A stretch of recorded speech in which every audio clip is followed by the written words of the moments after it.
আজকের গল্প সৈয়দ রেজাউল করিমের ভূতনাথের খপ্পরহীন। জানি এই কাহিনী তোমরা বিশ্বাস করবে না, বিশ্বাস করতে চাইবে না, বিশ্বাস না করার পিছনে অনেক যুক্তি দেখাবে, অনেক তথ্য পেশ করতে চাইবে, কিন্তু আমি আমার এই চোখ দুটিকে অবিশ্বাস করি কিভাবে? আমার সঙ্গী সাথীদের জবানবন্দি বা উপেক্ষা করি কিভাবে? কিভাবে অবজ্ঞা করি ফিঙ্গারপ্রিন্ট এক্সপার্ট এর রিপোর্ট কি? সচক্ষে দেখা সেই ঘটনার ব্যাখ্যা আজও আমি খুঁজে পাইনি। ছেলেবেলা থেকেই একটু ডান পিঠে ছিলাম, ভয় ডর কাকে বলে জানতাম না। চাকরিটাও জুটে গেল সেরকম, দারোগার চাকরি। আর সেই দৌলতে কত মরা নিয়ে যে টানাটানি করতে হয়েছে তার ইয়ত্তা নেই। টাটকা বাসি সব রকম, সবই অপঘাতে মৃত্যু। এমনকি নরকঙ্কাল পর্যন্ত হাত দিয়ে তোলাফেরা করতে হয়েছে। কিন্তু ভূত নামক অদ্ভুত জিনিসটা আমার ছায়া মারায়নি কোনোদিন। দেখতে দেখতে চাকরি জীবনের 10টা বছর পার হয়ে গেল। আমি তখন খড়গপুর থানার বড়বাবু, ঠ্যাঙারি অফিসার হিসেবে আমার বদনাম ছিল এলাকায়। থানার ভার নিয়ে এক গদা চোর ডাকাত ধরে ফেলল, বাহবা দিল সাহেব এলাকার লোকেরা। শেষে এমন অবস্থা হলো, তাস খেলা আর গুলটারি মারা আর অন্য কোনো কাজ ছিল না থানায়। সেদিন সন্ধ্যায় থানায় বসেছিলাম। মেজবাবু সামনের চেয়ারে এসে বসল। বুকের ছাতিখানা 10 হাত বার করে। মনে হলো কিছু একটা কাজ কাম করে এসছে। চোখে চোখ রাখতেই লম্বা গলা করে মেজবাবু বলল, ভূতকে ধরেছে স্যার। মেজবাবুর কথা শুনে আমার মতো বেরসিক লোকের মুখে ফুটে ওঠে হাসি। পরক্ষণেই মনে হলো, ভূত আবার ধরা যায় নাকি? গাঁজা টাজা খেয়ে আসেনি তো মেজবাবু? মজা দেখতে তাই মজা করে বললাম, কতদিন পুলিশে চাকরি করছেন? কথার বক্রত্বে বুঝতে পেরে মেজবাবু জোর দিয়ে বললেন, সত্যি বলছি স্যার, ভূতকে ধরেছি। ছাড়া 8 ঘন্টা লাগলো আমাকে বোঝাতে যে ভূত ওরফে ভূতনাথ হলো একটা মানুষ, ভূত নয়। এই এলাকায় সে ক্রাইম করে বেড়ায়, চুরি ডাকাতি রাহাজানি কি না সে করেছে তার এই 22 বছরের জীবনে। কিন্তু মার্ডার সে কখনো কাউকে করেনি। তাকে ধরার জন্য পুলিশ বহুদিন থেকে আড়ি পেতে থাকলে কি হবে, ধরতে পারেনি। এহেন ভূতনাথকে হাতে নাতে মাল সহ ধরে এনেছে মেজবাবু। সুতরাং বুক তো 10 হাত হবেই। বড় সাহেবকে ফোনে ভূত ধরেছি বলতেই তিনি আমার মতো হেসে খুন। তারপর যখন জানলেন ব্যাপারটা, তখন হুকুম দিলেন ভূতনাথের নামে হিস্ট্রিশিট খুলতে। ভূতনাথের জন্ম বৃত্তান্ত, কিভাবে সে ক্রাইম জগতে প্রবেশ করেছে, কতগুলো ক্রাইমে সে অংশগ্রহণ করেছে, তার সঙ্গী সাথীদের নাম, পিতা মাতা আত্মীয় স্বজনের নাম, সব কিছু লিখে তার নামে হিস্ট্রিশিট খুলে ফেলল। এমনকি হাতের আঙুলের ছাপও নিতে ভুললাম না। তার পরদিন তাকে খড়গপুর কোর্টে পাঠালাম। মাস 3 পরে কোর্ট থেকে ছাড়া পেয়েছিল ভূতনাথ।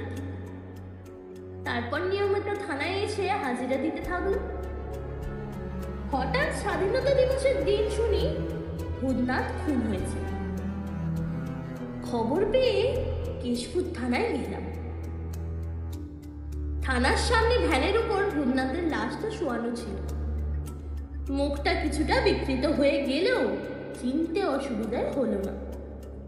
মাথায় গুলি লেগেছিল, তারই কিছু রক্ত মুখে জমাট বেঁধে আছে। ভূতনাথের সাগরে পল্টুর মুখে শুনলাম সুবল ওকে গুলি মেরেছে। অবিশ্বাসী মনকে সান্ত্বনা দিতে ডোমকে দিয়ে ওর হাতে পায়ে ছাপ নিলাম।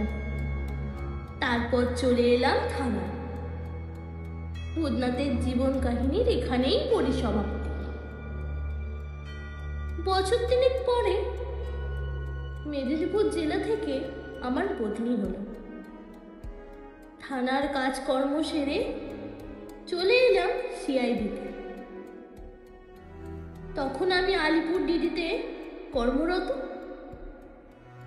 একদিন খবর পেলাম কুখ্যাত ডাকাত সিরাজের দলবল নিয়ে রাত কাটায় মাদারতলা এক নির্মীয়মান ফ্ল্যাটে। খবর পেয়ে একদিন দলবল নিয়ে হানা দিলাম সেই বাড়িতে। কিন্তু কোথায় সিরাজ, কোথায় তার সঙ্গী সাথী? তন্ন তন্ন করে সব খুঁজলাম, তো কারো টিকি পেলাম না। বিফল মনে ফ্ল্যাট থেকে নেমে এসেছিলাম। হঠাৎ নজরে পড়ল সিঁড়ির নিচে ফাঁকা জায়গাটায় কে যেন শুয়ে আছে। টর্চের আলো জ্বালাতেই ধর মরিয়ে পালাবার চেষ্টা করলো ছেলেটা। ছুটে গিয়ে ধরে ফেললাম তাকে। শক্ত হাতের মুঠি ছাড়িয়ে কঙ্কালসার ছেলেটির পালাবার ক্ষমতা ছিল না। লাইটের আলোতে তার মুখ দেখে চমকে উঠলাম। এ কাকে দেখছি? আমাকে ছেড়ে দিন বাবু, আমি ভূত। ছেলেটি কাছমাছু গলায় বলল, দূর বেটা, তুই ভূত হবি কেন? আমি ধমক দিলাম। হ্যাঁ বাবু, আমি ভূতনাথ, সেই ভূতনাথ, কেওড়াতলার ভূতনাথ দে। সে তো বুঝতেই পারছি, তার বলার কি আছে? না বাবু, আমি তো মরে গেছি। কাগজে কলমে তাই তো জানতাম তুই বেটা মরেছিস। এখন তো দেখছি জলজান্ত বেঁচে আছিস। ভালোই কেস সাজিয়েছিস। তা যেটাকে মেরে ফেলে এলি ওটা কে? ওটাই তো আমি বাবু। ছেলেটা করো জোরে আমাকে বোঝাবার চেষ্টা করলো। দূর বেটা, ওটা তো যমজ ভাই। ভূতনাথের ভূত হবার বাসনা আবার মনকে যতটা না প্রভাবিত করতে পেরেছে, তার থেকে অনেক গুণ বেশি চিন্তায় ফেলেছে আমাকে। সেদিন কেশপুর থানায় তাহলে কার মৃতদেহ দেখে এলাম?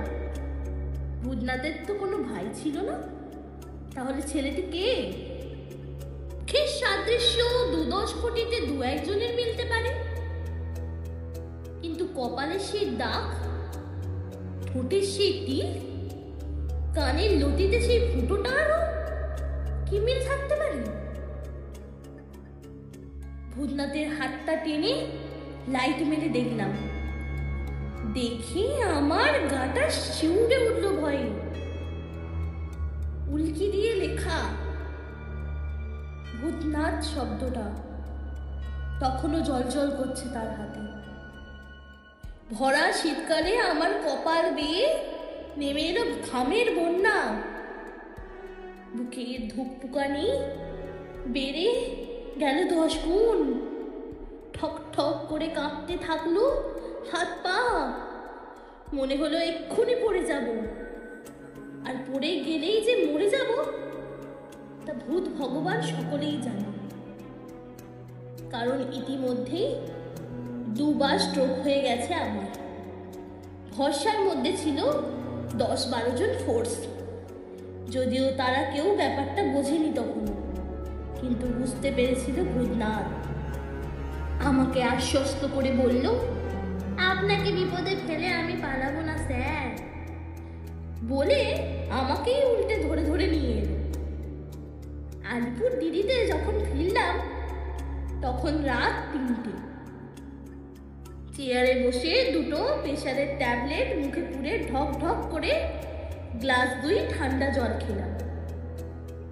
একটু দম নিয়ে উজ্জ্বল আলোতে আর একবার ভূতনাথের দিকে তাকিয়ে দেখলাম। ছেলেটা ভূতনাথ হোক বা সতীনাথ হোক, মানুষ তো বটে। বইতে ভূতের যে চেহারা আকৃতি সচরাচর আমরা দেখে থাকি, তার লেশ মাত্র চিহ্ন ছিল না ছেলেটার শরীরে। কিন্তু ভূত যদি ভূতনাথ রূপ ধারণ করে তাহলে চেনার উপায় কি? গলাটা আবার শুকিয়ে ওঠে। এদিকে ফোর্স অফিসারেরা যে যার বাড়ি ফিরবে বলে তাগাদা দিতে শুরু করলো। মনের অভিব্যক্তিও প্রকাশ করতে পারছি না তাদের কাছে। কি যে করি বুঝে উঠতে পারছিলাম না। বড় বিপর্যস্ত বোধ করছিলাম। আর মনে মনে চিন্তা করছিলাম, ভূতনাথ যে ভূত নয় সেটার প্রমাণ কি? ভূতনাথ বলল, সকাল হয়ে আসছে স্যার, আর আমাকে আটকাতে পারবেন না। এবার আমি চলে যাব। ভূতনাথের কথা শুনে সবাই সচকিত হল। কেউ কেউ অবজ্ঞার হাসি হাসল। একই রোগা পটকা, তার ওপর হাতে হ্যান্ডকাপ, কোমরে দড়ি, এতগুলো পুলিশ, এই সব কিছুকে উপেক্ষা করে পালিয়ে যাবে মানে? আমরা কি ঘোড়ার ঘাস কাটতে আছি? মনে মনে ভাবে অনেক পুলিশ। তবুও আর একবার আমি সাবধান করে দিলাম। নড়ে চড়ে বসলো সবাই। হ্যান্ডকাপ, কোমরের দড়ি সবকিছু দেখে নিল ওরা। ভূতনাথ? আজ্ঞে স্যার। ভূতনাথ জবাব দিল, তোকে পুলিশ প্রথমে কবে ধরেছিল? আপনার থানায় মেজবাবুই আমাকে প্রথম ধরেছিল স্যার, খড়গপুর বাস স্ট্যান্ড থেকে। সেদিন থামাতে আমাকে অনেক কিছুই জিজ্ঞাসা করেছিলেন। কপাটের কাটা দাগ, কানে ফুটো কেন, এসব অনেক কথাই জিজ্ঞাসা করেছিলেন। এমনকি হাতের আঙুলের ছাপও নিয়েছিলেন। তা মারা গেলি কবে? আমার প্রশ্ন শুনে অন্যান্য পুলিশরা সচকিত হল। ভূতনাথ নির্লিপ্তভাবে জবাব দিল, 15ই আগস্ট। পল্টুই আমাকে রাস্তায় গুলি করে খুন করেছিল স্যার। ভেবেছিল খুন করে ভাগ না দিয়ে বেঁচে যাবে। তককে তককে ছিলাম। গত সপ্তাহে ওকে গলা টিপে শেষ করে দিয়েছে। তারপর একটু দম নিয়ে বলল, সেদিন থানার সামনে আমার হাতে পায়ে ছাপ নেবার সময় পল্টু আপনাকে বলেছিল না স্যার?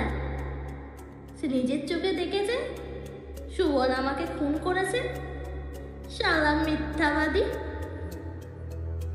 বাজে কথা রাখ, চিৎকার করে ওকে ধমকালাম। ও চুপ করে গেল। ওর চাল চলন, কথাবার্তা শুনে অন্যান্য পুলিশরা সব অবাক,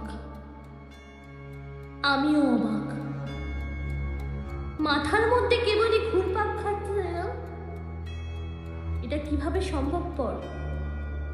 5 বছর আগে ব্যক্তিগতভাবে ভূতনাথের সঙ্গে যে কথাবার্তা বলেছিলাম তা তো অন্য কারোর জানার কথা নয়। মৃত্যুর পরে তার সামনে কি করেছিলাম, পল্টু আমাকে কি বলেছিল, তা কিভাবে বলতে পারে অন্য লোক? কাগজ প্যাড এগিয়ে দিয়ে বললাম, টিপ ছাপ দিয়ে দেখি। বাধ্য ছেলের মতো নিজেই বাম হাতের বুড়ো আঙুলের কালি লাগিয়ে টিপছাপ দিল। ঠিক সেই সময়ে হঠাৎ বেয়াক্কেলের মতো বিদ্যুৎটা গেল ছুটে। চিৎকার চেঁচামেচি শুরু করার আগে প্রায় সঙ্গে সঙ্গেই চলে এলো বিদ্যুৎ। দ্বিগুণ আলোয় আলোকিত হয়ে উঠল ঘরটা। কিন্তু কোথায় সে ভূতনাথ? দড়ি আর হ্যান্ডকাপ হাতে বসে আছে পুলিশ। তাদের মাঝখান থেকে ভূতনাথ হাওয়া। চেয়ার টেবিলের নিচে, এ ঘর ও ঘর, রাস্তাঘাট সব জায়গায় তন্ন তন্ন করে খোঁজা হলো, কিন্তু টিকি পাওয়া গেল না ভূতনাথে। 2-3 সেকেন্ডের ব্যবহারে একটা মানুষ এত লোকের মাঝখান দিয়ে দড়ি হ্যান্ডকাপ উপেক্ষা করে কিভাবে পালাতে পারে তা বোঝার মতো অবস্থা তখন আমার ছিল না। ওরা সবাই বলল, ভূতনাথের ভূত স্যার। আমি বিশ্বাস করি। 3 জায়গা থেকে ভূতনাথের যে হাতের ছাপ আমি নিয়েছিলাম তা একত্রিত করে পাঠিয়েছিলাম এক্সপার্টের কাছে। তারা জানিয়েছে 3টি ছাপ একই লোকের। ভূতনাথ পিসি সরকারের মতো ম্যাজিক জানতো কিনা তা আবার জানা নেই মানুষ অপঘাতে মরলে সত্যি ভূত হয় কিনা। কিন্তু ভূতনাথ তার নাক হারিয়ে যে আমার সামনে দিয়ে গটগট করে চলে গেল, তার ব্যাখ্যা কোথায়? আজও সে ব্যাখ্যা আমি খুঁজে পাইনি।